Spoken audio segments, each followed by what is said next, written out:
Well, hello everyone, and welcome to another episode. I am Rick Isaac, and today I'm incredibly excited to have with me Bianca Aiono, who is an athlete, a fitness professional, an owner, a business owner now, mum of four triplets, and the creator of the sales magnet methodology. Thanks so much for giving me your valuable time here, Bianca, and I'll tell everyone more about our story in a little bit here, but it's an absolute pleasure to be interviewing you today. Oh, thanks for having me, Rick. It's lovely to be reunited. I'm excited for today. Absolutely. And why we say reunited is that back in 2008 was the first time that Bianca and I sort of met online. And then we had a few live events with our fitness business coaching company, Fit for Profit. And Bianca used to come along to those, so we'd meet in person as well. She was an absolute powerhouse and brilliant fitness professional, but did tend to push herself a bit hard at times, shall we say, Bianca, as well. And you were always really striving for more success and to be the very best you can be. So I'd love to know a lot's happened in that time. We were both childless at that stage when we first met. Mm. You've had four and we've added two, so a lot's changed in our world. But let's just go back to that period for a second there, because you and I weren't always passionate about sales, right? True, very true.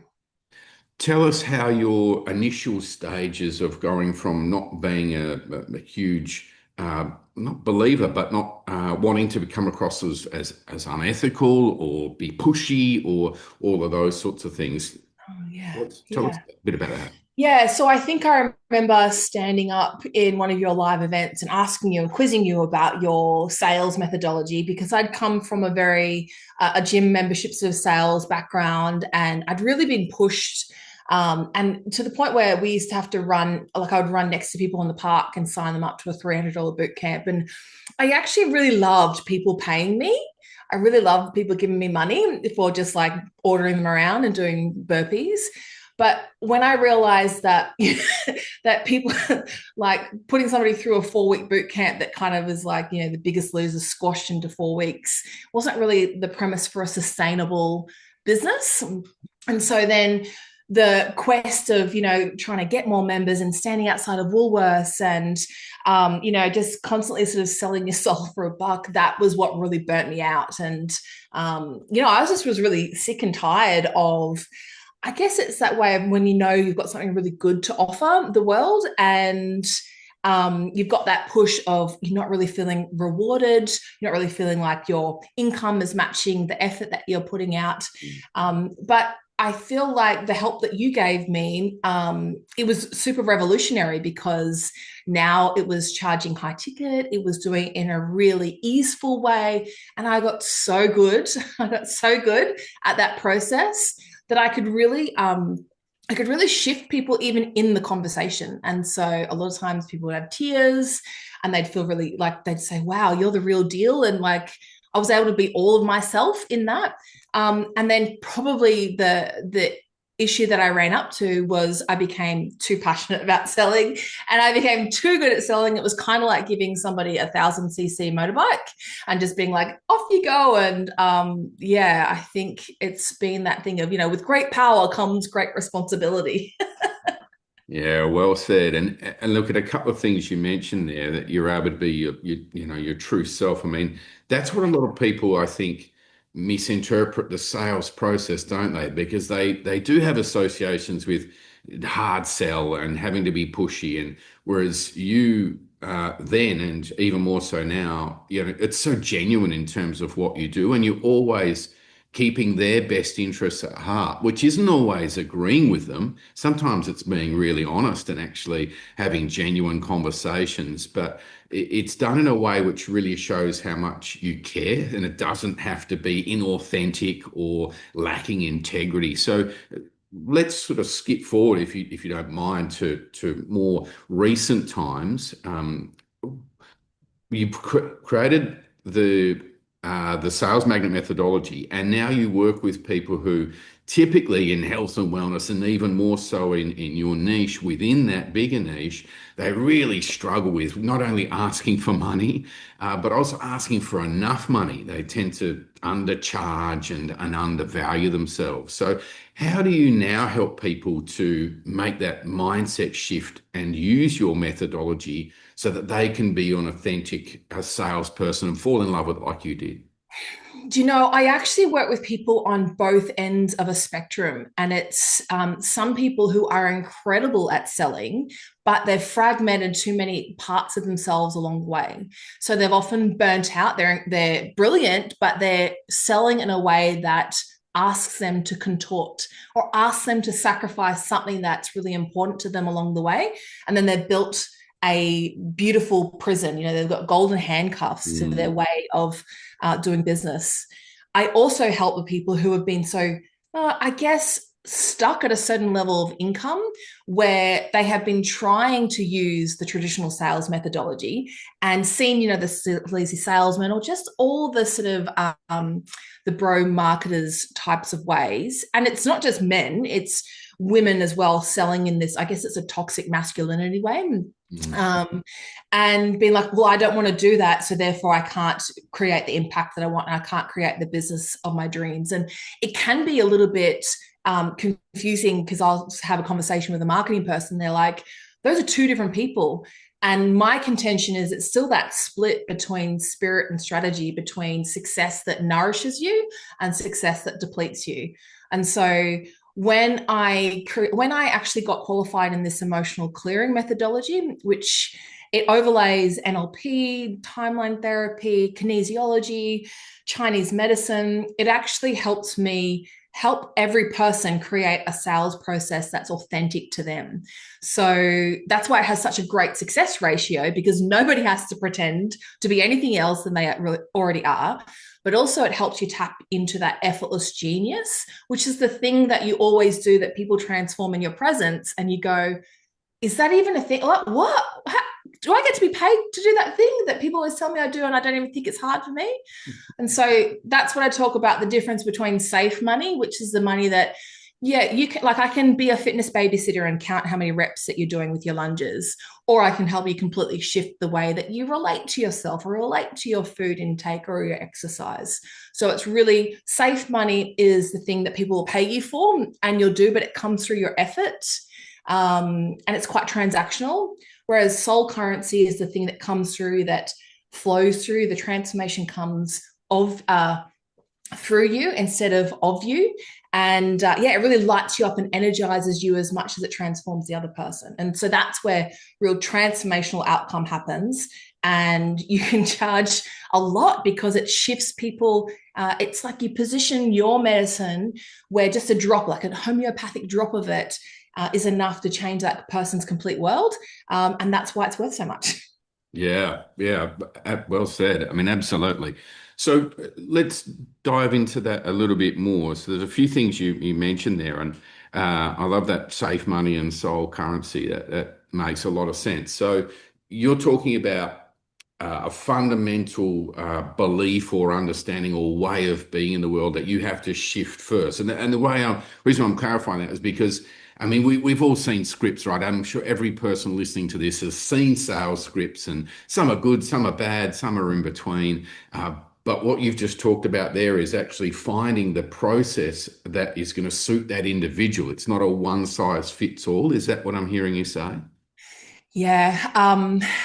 So I did so many reps of those scripts that you kind of need to do the scripts to learn the game. And so then you can break the rules. Mm. And what I really do is I work with people who are very purpose led and soul led. So most of the time, they're really passionate about the thing that they're selling. So if you're a door-to-door salesperson, if you're a vacuum cleaner salesperson, and you're not really that lit up, it's not really my jam. My jam is the people who are so passionate about it. Their income, their impact is more important than the money itself, and yet it's the thing that allows them to drive their impact as well. So the first thing that we want to do is make sure that you're so passionate about what it is that you're talking about that you accidentally start selling people because you're at the line at the coffee shop, or because you met this person, or because they said you got to talk to that person. So it's kind of like, it's like a dating service first. It's helping you link up with the thing that you can't shut the hell up about, Yes. and sales just start accidentally happening to you. So that's probably one of the biggest things that happen for my clients, is that they go, oh my God, I just accidentally sold somebody else again. I wasn't even trying. So is that because they've realized more about what they want to do or who they want to do it with? Because that sort of ideal client, but then our ideal business model. You mentioned earlier that people are selling in a way that requires them to sacrifice themselves. So even though they may love what they're doing, they've created a model which causes them angst and worry and the golden handcuffs, I think you called them. So is that what you're saying there? Yeah, well, okay, so I remember that it's kind of like who you have to be in order to sell the thing. It's no point being a big performer and making all these promises if then on the other end you're the one who has to deliver, and you go, oh my God, I've totally overpromised that person, or Mhm. that person is a total grind to work with. I shouldn't have sold them. I've been the victim of being far too good of a salesperson.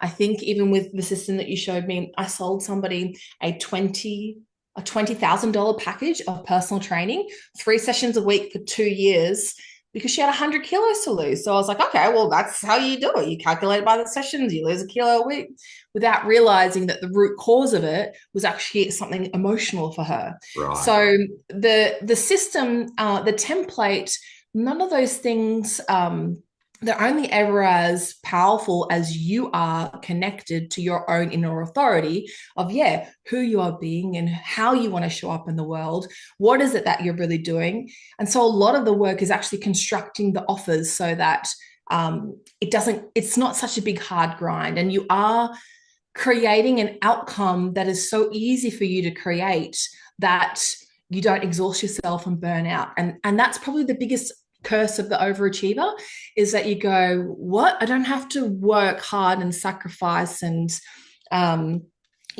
strive for success. You mean that I don't have to prove it? You mean that I'm good enough at what I do to actually build a business that lights me up? And it's like, that is actually the biggest thing that we have to help our high achievers shift through, that it's allowed to be easy. You have unique skills and genius. And yes, the person and how you position it to that person who's meant to receive it is out there. And then if we architect and engineer everything so that it's the dating service of who you are most lit up to be, and the gifts that transform you that you receive from source, from spirit, from God, whatever you want to call it.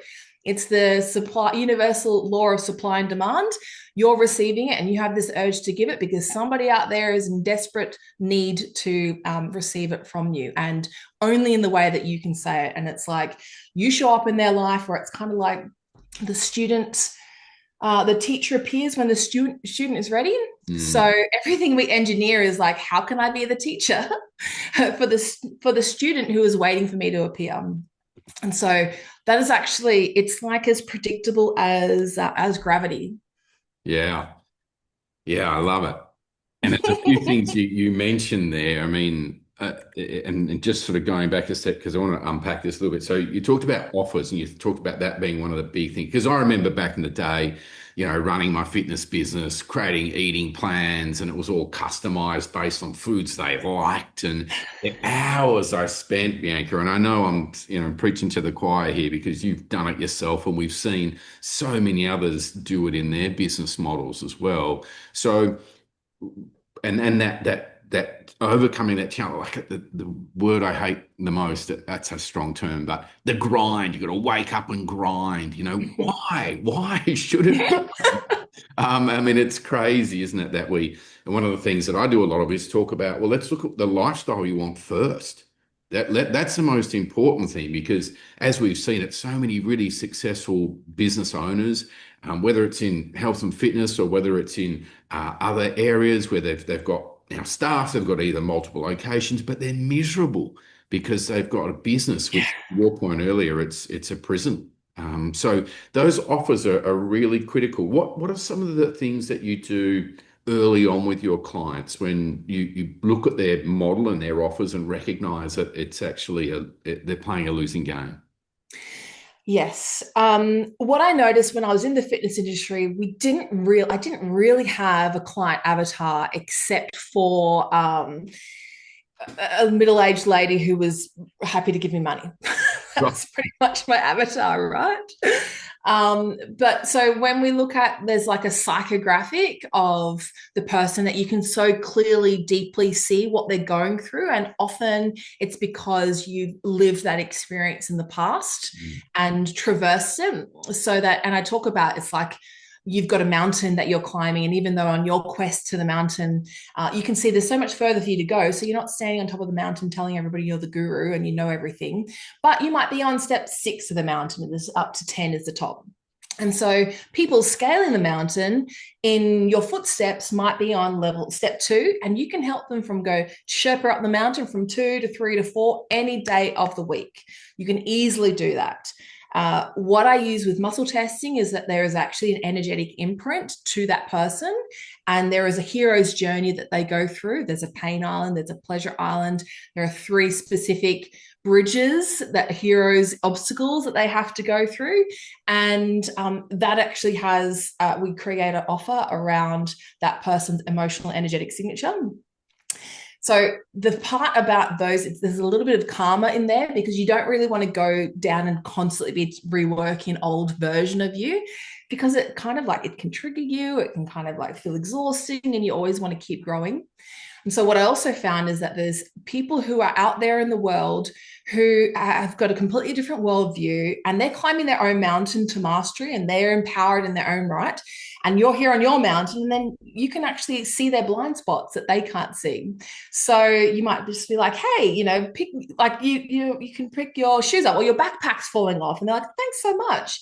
And your medicine expertise and journey that you've gone through the world is like the missing piece of the puzzle to theirs. And so you can come in with this complete different worldview.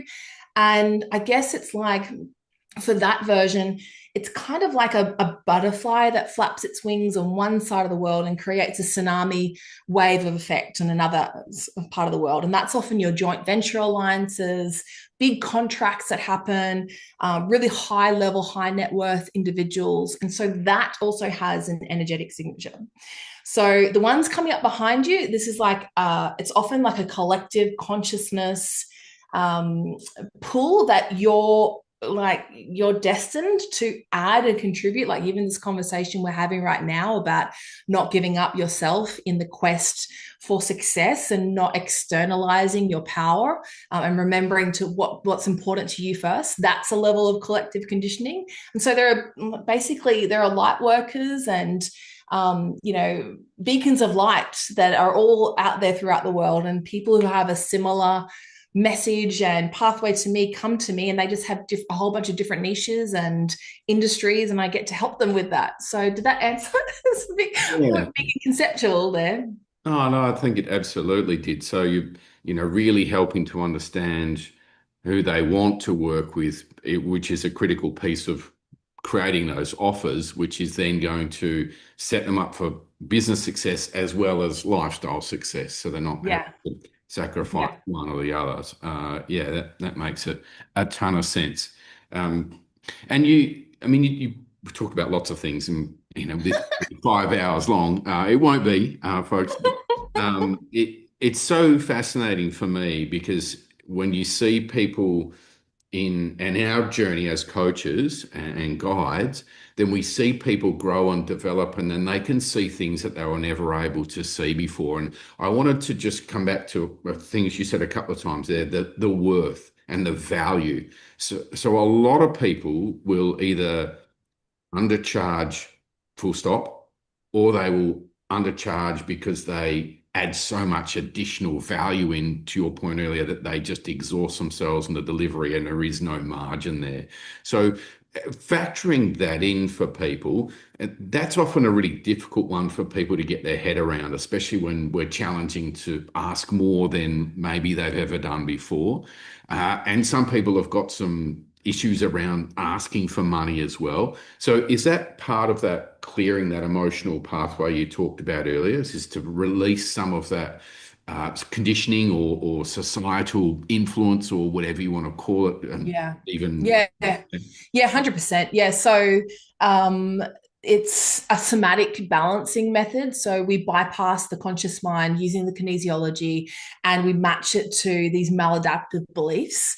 And some of the beliefs that come up, some of them are like archetypal ones, like, that we have in that conditioning of, um, it's like fear of putting yourself out there, a fear of really being monetizing your gifts. And there is also this match between the expert's curse and the worthiness wound I talk about. And so these two things, the expert's curse is like, because it comes easy to me, I think it's not worth that much. As opposed to, it's because you've perfected it, and you spent so much time mastering and dedicating it that it's easy. That's what makes it valuable. And we don't have to equate the effort with its value. And then that deep, like the ancestral things that come through. So, like, I've had to do a lot of work on inherited survival and scarcity patterns. Just mm, even, coming from a family of teachers and, Aussie battlers, as well as on my Polynesian side, where money is like a foreign concept, or was brought like it's a 200 year old concept. So what I actually really help people do is get to a place where they're doing something that really energizes them and it doesn't deplete them, because then you can go all day long. You don't have to, but it's a thing that you're like, it transforms people just by a few little things that you say. The It's also so that that's very attractive. So to want to work with somebody but not need to work with them, it becomes this gravitational pull.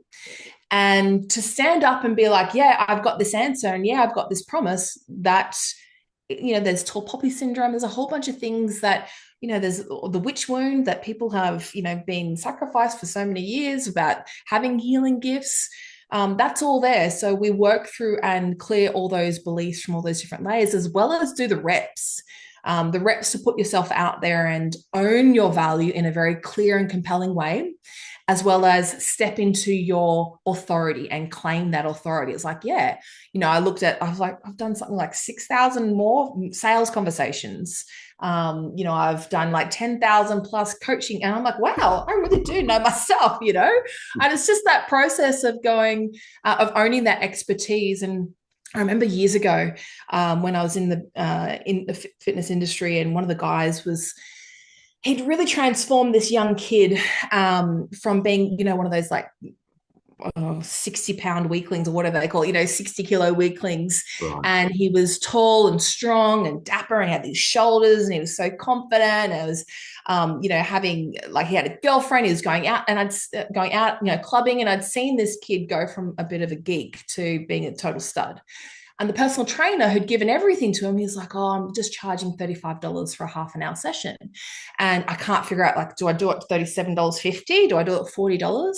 And he was getting confused with this transaction of, it's not just your time and money that you're shifting. You're helping that dude get laid every weekend. You have changed that guy's life. So we fix the outcome and go, this is the thing that I can help you do. Become so confident that you become a chick magnet.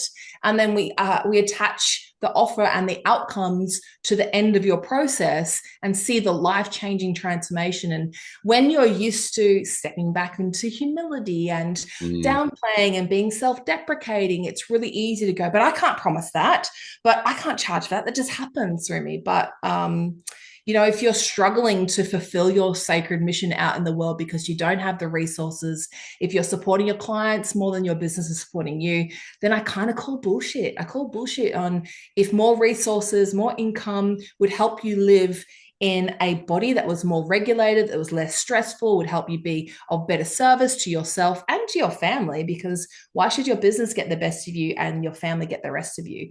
Nobody is asking, the universe, God is not asking you to throw yourself on the pyre, on the on the cross for your mission. It's like for you to be thriving as well. So yes, that's my soapbox on that one. Oh, look, I mean, there's so much there, and it's so important that people hear this because I mean, I love what you were talking there about credibility, and it really is a curse of not only the high achiever, but for those who have mastered, as you said, because they're often the ones who are the most humble in a way, Yeah, but then they've got yeah. some of those, that tall poppy is such a brutal one. I see it with businesses marketing, and the marketing just doesn't come across well because of, I think, that fear of putting them out there, or as you said, of actually claiming it. We've got certainly in Australia, and lots of other places in the world too, where you really you're not encouraged to blow your own horn and say you're really good, and know that you are, which is such a big thing there. So that's work that you do early on with people to really set them up for success, clearing those limiting beliefs, getting the right offers, the right avatar, as you mentioned, so they're not working with, emotional vampires, as I used to call them, or people that are just not a good fit it's just too hard. What about ongoing? So no one does a one personal training session then gets fixed, right? Like it's a process, and our goals and what we want to do change. So do you continue to work with those people? And if so, tell us a little bit about that.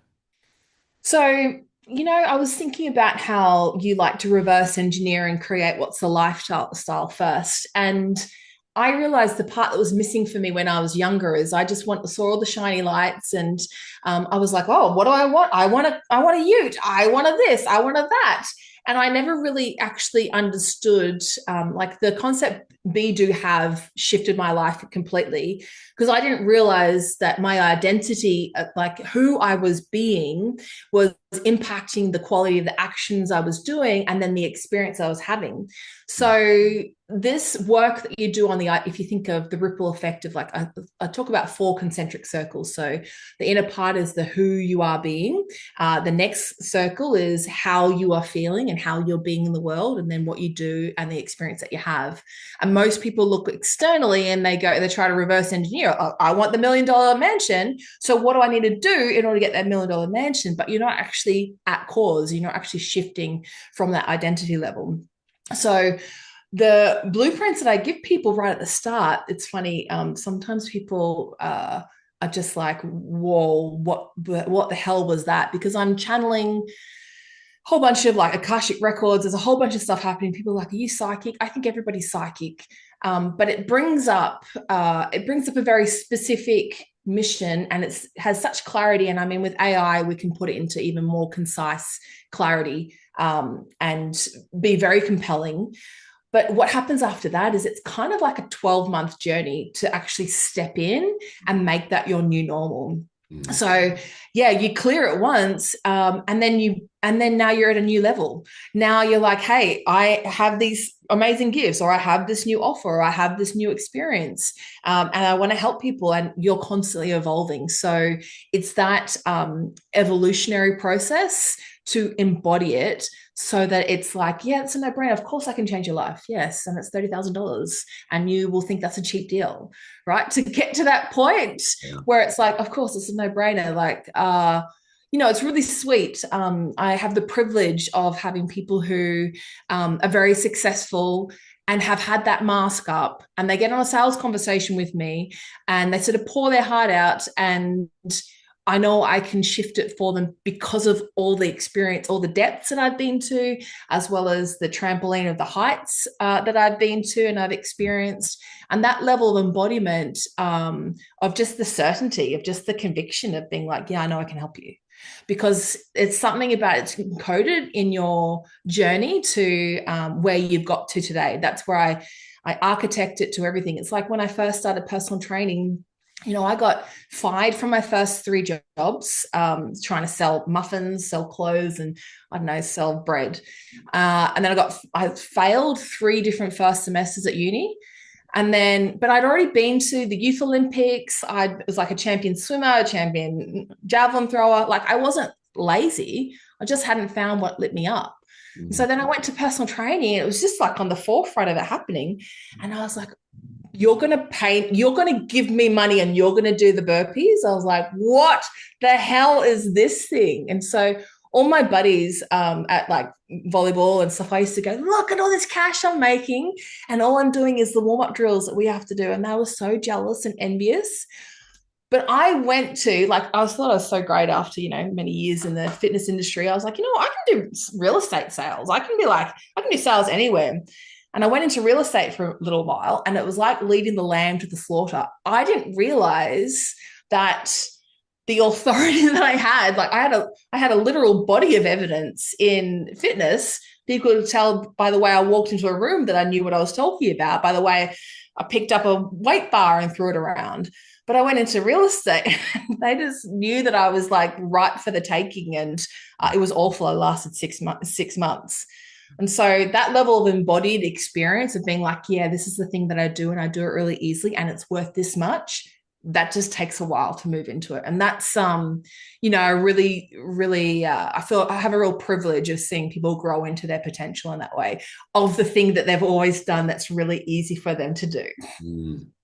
Yeah, without sacrifice, like you mentioned earlier, and yeah, in other areas, which is such a great point. I mean, it's cementing that in is so important, isn't it? Because people they do self-sabotage. We see it all the time in business, especially, and in life in general, that they'll get to a certain point, and then for whatever reason, their let's just use money, their financial status, their beliefs, and hasn't caught up to where they're at, so they just get rid of it in whatever way that plays out.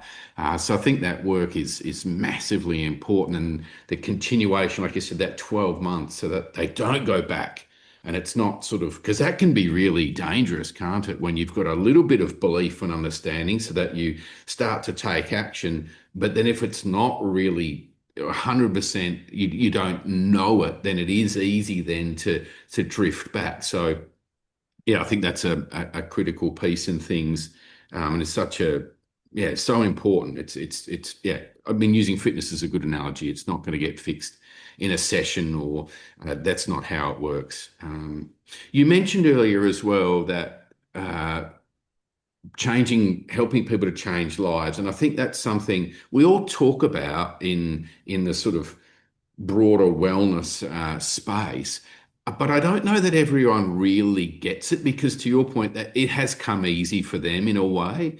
And that's something which I continually see people make the mistake of is that they're thinking about the nuts and bolts of the offer or the price or the thing. They're not thinking about how that impacts not just that person's life, but that person and every relationship they have now and that they will have in the future.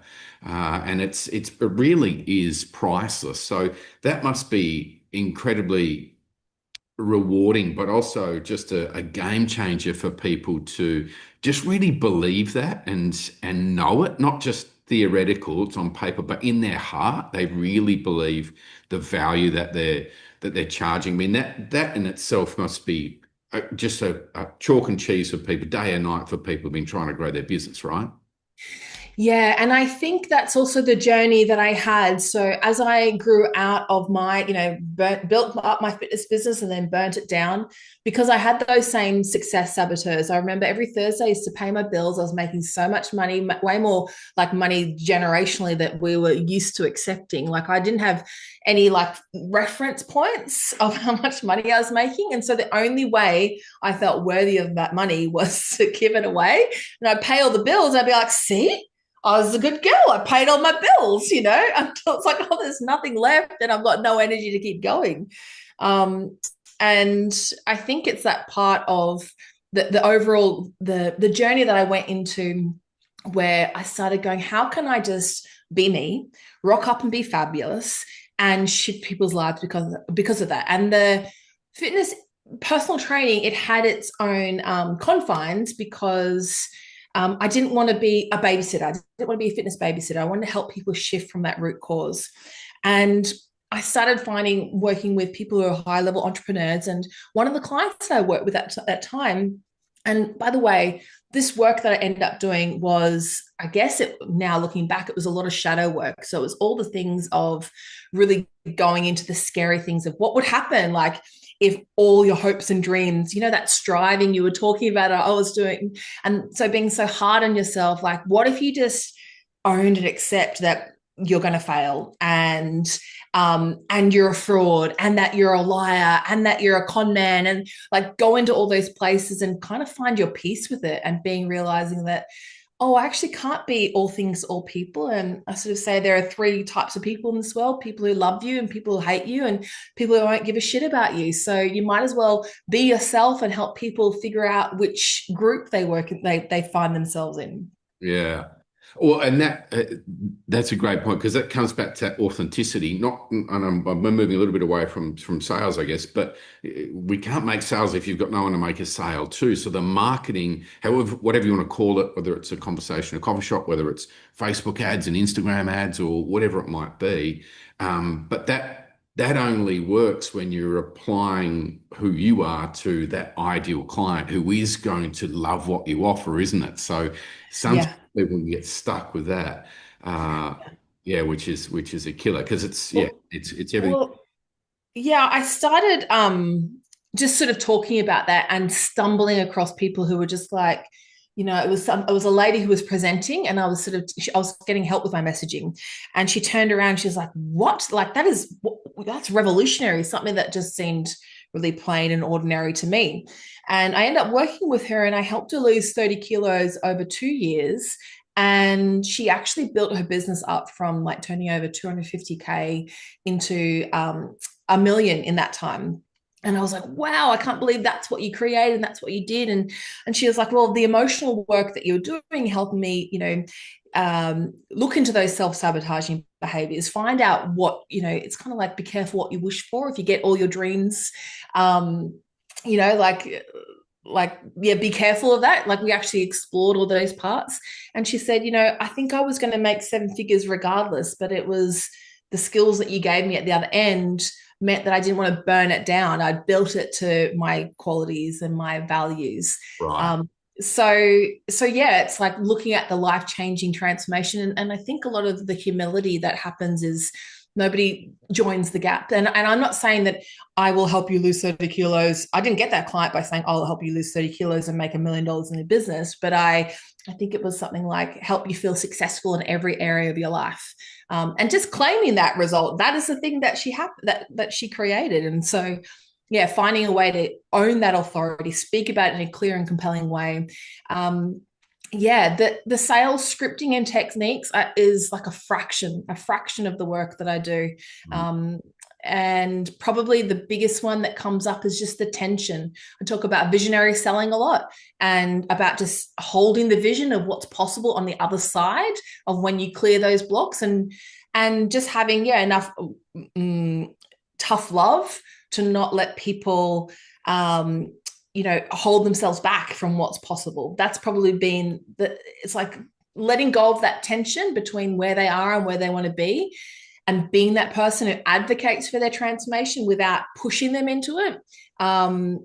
That kind of makes all the sales happen without needing any scripts or templates. Yeah.